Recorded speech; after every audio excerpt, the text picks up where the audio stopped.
mamães! Sejam muito bem-vindas a mais um episódio de suporte materno. E aproveitando já no início desse vídeo, eu estou vendo que vocês estão acompanhando bastante os vídeos aqui no canal.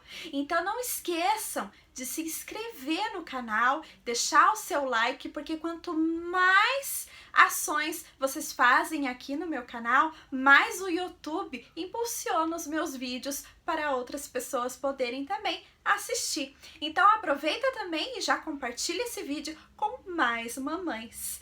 E no episódio de hoje a gente vai conversar um pouquinho sobre candidíase mamária. É muito mais comum do que você pensa. Muitas mães têm cândida nos seios e nem sabem o que está acontecendo, né? Acabam assimilando às vezes aquela dor, aquela ardência do bico do seio com uma fissura normal. Às vezes não é só uma fissura, né? Às vezes pode ter ali fungos e bactérias e acaba não melhorando, a mãe acaba sofrendo muito com a amamentação porque causa aí um desconforto muito grande na hora de amamentar. Bruna, quais são os sintomas da candidíase mamária? Bom, eu vou colocar aqui as mamas para poder simular para vocês, tá?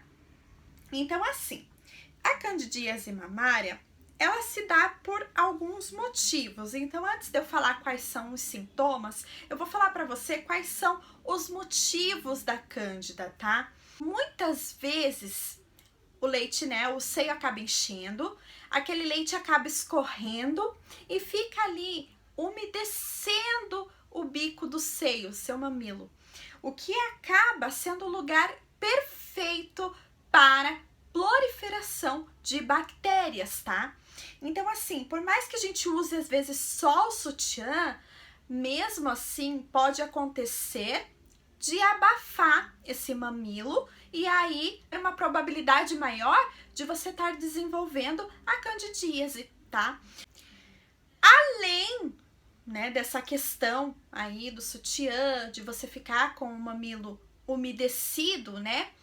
Tem a questão do uso de conchas, porque ali o que acontece? Se você coloca aquela concha aqui, com aquela segurança de que o seu leite ele vai ficar armazenadinho ali dentro, não vai molhar sua roupa, ou muitas mães hoje utilizam a concha com a intenção de formar bico, tá? Então, assim, se aconteceu com você, você foi uma exceção, mas olha o perigo que pode acontecer aí com o uso da concha. Você fica com o mamilo totalmente abafado, aquele leite fica respingando ali dentro daquele recipiente, onde pode sim ter ali a proliferação de bactérias que podem causar a candidíase mamária, tá? Então, a concha a gente tem que ficar muito esperta aí, muito atenta ao uso. Outro elemento aí que pode também causar a candidíase mamária são os absorventes. Aqueles absorventes que a gente coloca aqui no seio para segurar aquele leite que vaza. O mamilo fica úmido, não fica totalmente sequinho e ali é o ambiente perfeito para a proliferação de bactérias. Então, observe, tudo que deixa o mamilo úmido, deixa molhado, não deixa o mamilo respirar, tem ali uma grande disponibilidade de desenvolver uma candidíase mamária devido às bactérias que ficam ali naquele ambiente, enfim, né? Vocês já escutaram assim muito dizer, né? Tudo que a gente deixa molhado, que não seca direito, fica com mofo, dá bolor, proliferação de fungos, é a mesma coisa com o nosso mamilo. Então, quanto mais livre a gente deixá-lo, mais exposto a gente deixá-lo, melhor. Por isso que hoje existem aquelas rosquinhas que a gente faz de fraldinha, eu posso ensinar vocês a fazer também, para vocês poderem utilizar, que ele vai ficar aqui em volta do mamilo, tá? Vai ficar aqui na volta e o seu mamilo vai ficar livre. ele vai ficar ali respirando, vai ficar sequinho. E aí, as chances de desenvolver qualquer tipo de bactérias e fungos, enfim, é mínima, tá? Então, por isso que a gente fala para vocês, né, nós consultoras, evitem muito o uso de conchas, de absorvente, de paninho mesmo. Algumas mamães colocam a fraldinha do bebê, e para que o mamilo não fique úmido, né? Justamente por esse motivo. Ah, Bruna, quais são os sintomas da candidíase mamária? Então, assim, a mãe começa a sentir, primeiramente, bem nessa parte do mamilo, um certo desconforto, como se fosse algumas pontadinhas que vêm de dentro para fora, né? E aí a mãe muitas vezes acha que está com dor para amamentar, e às vezes não é, né? Tem que ficar bem atenta aos sinais. Então, além dessas pontadas, dessas fisgadas, começa a fazer fissuras em volta do mamilo. Então, começa a aparecer uns cortezinhos bem na volta do mamilo, ou até mesmo aqui bem no bico do seio. E dói bastante. Eu já tive candidíase mamária, mas foi a minha filha que pegou sapinho na escolinha e passou pro meu seio. E dói muito, gente. Faz as fissuras na hora que o bebê pega para mamar, é de chorar de dor. Então, assim, por isso que eu falo, a gente precisa tomar todos os cuidados para evitar que aconteça, sabe? Porque é uma situação assim que eu não desejo para ninguém. Então, sai aquelas fissuras no bico do seio, além das pontadas. Começam a sair umas bolinhas brancas, esbranquiçadas, assim, em volta do seio, até no bico mesmo, tá? Muitas mães relatam estar passando por esses problemas e não sabem, às vezes, qual é a recorrência, o que está acontecendo, ou acabam achando que o bebê mesmo machucou o bico do seio, e não foi. Às vezes, se a gente observar um pouquinho mais aí os sinais, pode ser uma candidíase mamária. Pode vir de um sintoma único? Pode ser um sintoma único, como pode ser todos esses que eu falei para vocês. O que a gente precisa observar é, além de sair no seio, tá? Pode sair também na boquinha do bebê. Então, assim, a gente tem que olhar bem lá dentro do lábio do bebê se existem manchinhas brancas, tá? Porque passa, é uma bactéria, passa da boquinha do bebê pro bico do seio, passa do bico do seio pra boquinha do bebê, independente de quem tenha pego primeiro. Então, tem que observar. Por quê? Porque se o bebê também está com cândida, além de fazer o tratamento no seio, precisa fazer o tratamento na boquinha do bebê, tá? Eu já aconselho, se a mãe está com candidíase, já faz o tratamento na boquinha do bebê. Por quê?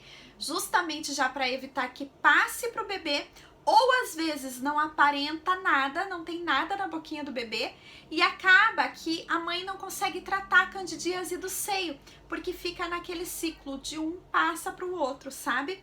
E é chato, gente, é chatinho de tratar a candidíase. É assim, você tem que ter os cuidados bem certinhos para conseguir fazer o tratamento e conseguir eliminar de vez aí a candidíase mamária, tudo bem? Os utensílios precisam ser esterilizados, tá?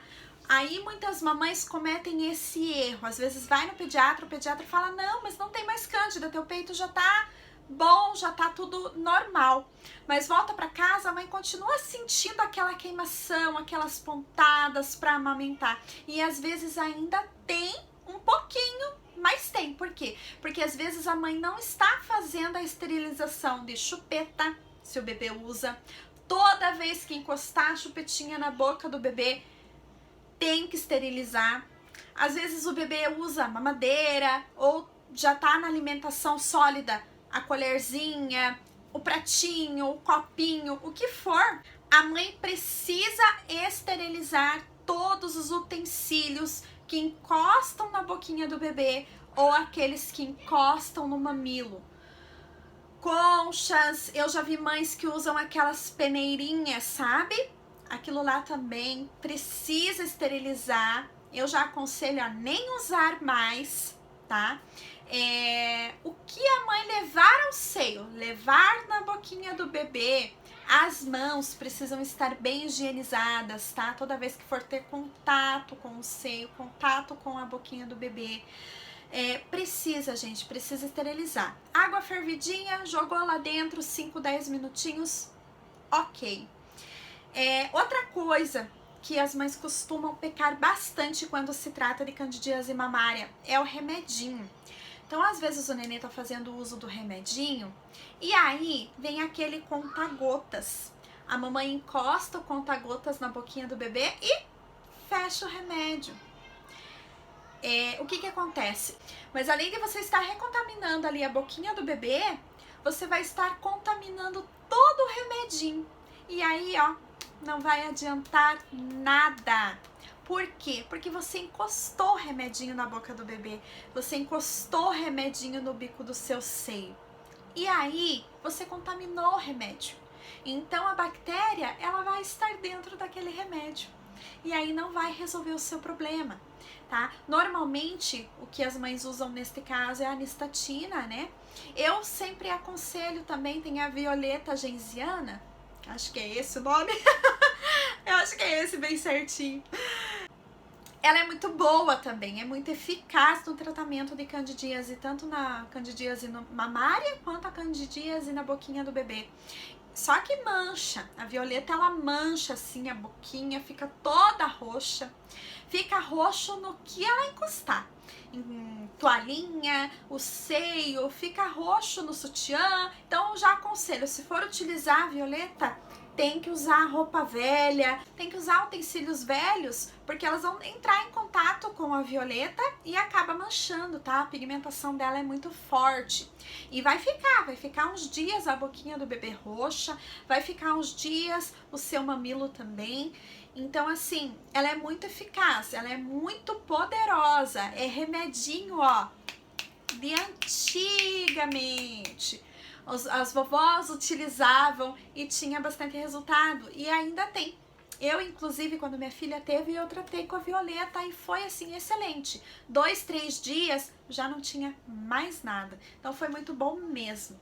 Sempre que passar o medicamento no seio ou na boquinha do bebê, estar esterilizando todos os utensílios que entram em contato, inclusive a ampolinha, o conta-gotas da medicação. Precisa, toda vez que usa, esterilizar antes de fechar o remedinho, tá? É muito importante que vocês façam isso para que não tenha aí uma segunda contaminação ou acaba que nem sara, né? A mãe continua ali por semanas com aquela ardência e com aquele desconforto para amamentar. Então é uma bactéria bem resistente e para a gente acabar com ela precisa seguir todos esses passos certinho, tá bom? Espero que vocês tenham gostado do vídeo de hoje e compartilhem esse vídeo com quem vocês acham que é necessário. Deixa nos comentários qual é a sua dúvida para que eu possa gerar mais conteúdos, tá bom? Fiquem com Deus, um beijo no coração de vocês e até o próximo vídeo.